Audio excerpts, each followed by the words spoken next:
Neil, thank you so much for your time. Now, before we speak or we touch on the national minimum wage announcement, let's get your reaction to the news that President Cyril Ramaphosa has set aside salary increase freeze for members of his cabinet and other office bearers. And perhaps also add, what about the president and his salary?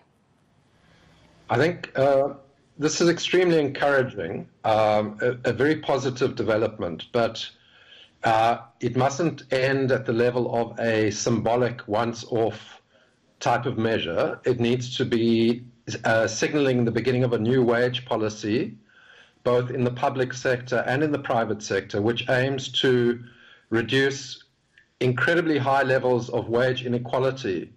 And I think the president is sending a very powerful signal. When we went into the negotiations on the national minimum wage, it was not only about raising the income of the lowest paid, but also reducing the levels of wage inequality. And I think there now needs to be a serious discussion about a policy framework to systematically reduce the levels of inequality in both the public sector and the private sector. And if you look at the announcement, what he's done is he has frozen the salaries of those at the highest level and incrementally increased those lower down by a small amount. When I say lower down, at the high end of the structure, like we're talking about MPs, members of MPLs, etc. So it's a very, very welcome response by the president.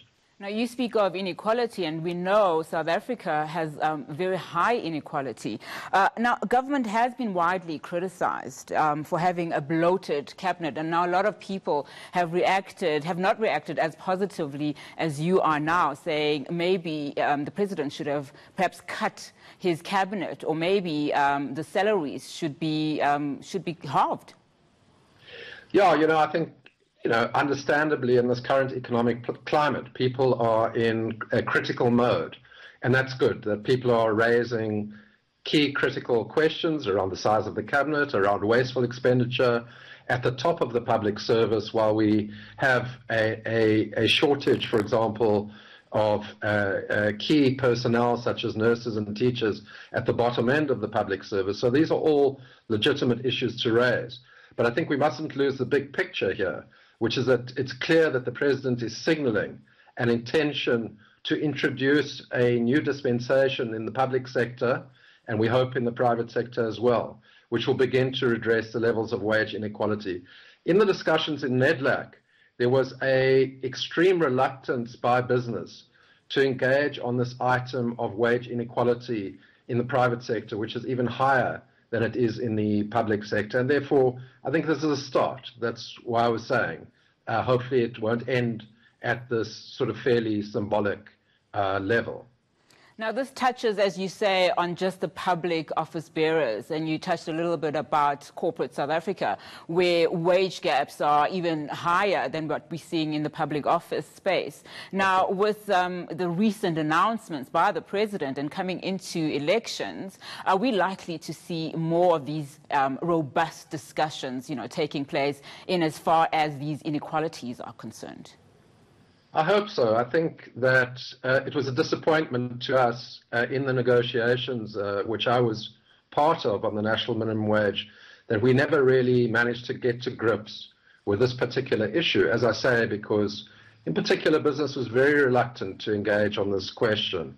So if this is the beginning of a robust debate around this matter, I think that would be extremely welcome. One institution that has been charged with beginning to address this question is the National Minimum Wage Commission, which is still to be appointed, which has to look at issues of wage inequality. If you remember, the Employment Equity Act, Section 27, requires every company to make a declaration about the levels of inequality between the top and the bottom and the different levels of the wage structure. And that Section 27 of the Employment Equity Act has never been implemented.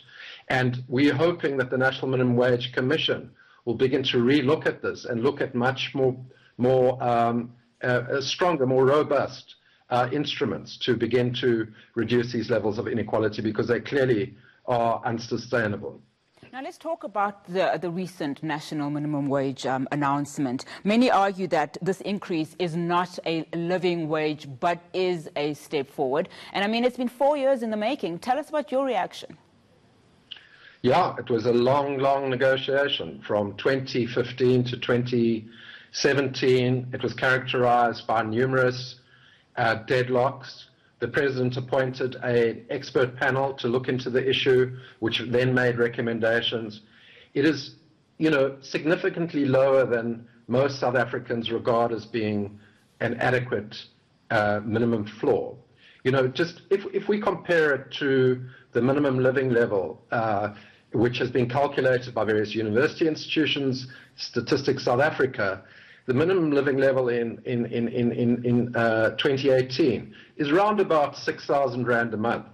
We're talking here about 20 Rand an hour, or 3,500 Rand a month for a 40-hour week, or 3,900 Rand for a 45-hour week. So clearly that is way below the level of the minimum living level, which is what a family of 4 needs in order to basically survive and provide the basics. So it is very low.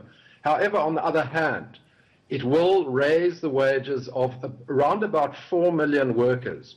The figure, by the way, that's been quoted of 6.4 million workers earning below this level is not actually accurate. That was a 2016 figure. So the beginning of 2019, we're talking about round about 4 million workers whose wages will be increased by the national minimum wage. That is significant, and by international standards is quite a lot higher, because it represents round about 1/3 of the formal workforce, whereas in countries in Latin America, in the UK and Germany, etc., where minimum wages have been introduced, they only represent between about 8 to 15% of the workforce. So this is a significant intervention. But of course, the question is, it's a first step, as you say. It's a positive first step, but there needs to be much more significant progress in moving this towards what we can call a decent national minimum wage. And we hope that the National Minimum Wage Commission over the next few years will begin to do that. One of the elements of the agreement which was reached between the social partners in 2017 was that we have what's called a medium-term target, which says that over 3 to 5 years we must progressively improve the level of the national minimum wage. So I think that, hopefully the trade unions will now begin to unite. There's a lot of division around the national minimum wage, as you know, with SAFTA taking a position, COSATU taking another position. I think now, hopefully, we can begin to mobilize around improving that national minimum wage level. Fantastic. Neil, before I let you go, just one last quick question from me. What about those organizations that have indicated that they cannot afford the 20 rands per hour minimum wage? When will they be made to comply with this new ruling? Everybody must pay the national minimum wage from the 1st of January 2019, or they face penalties.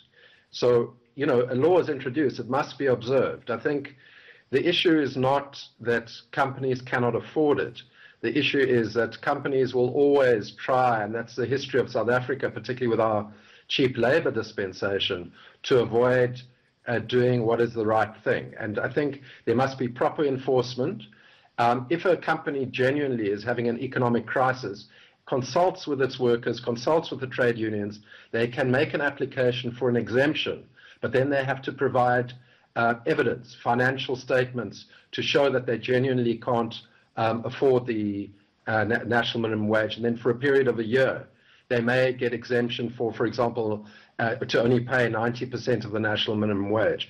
But we're hoping that this system won't be abused, and that it'll be a small minority of companies which will receive that exemption. Because really, 20 Rand an hour, there must be very few organizations that can claim that they cannot afford to pay that. And really, should you be functioning if you cannot pay workers at that level? And of course, we know that workers have been told that they can approach the CCMA directly should companies not be able to comply. Thank you so much, Neil, for your time. Much appreciated.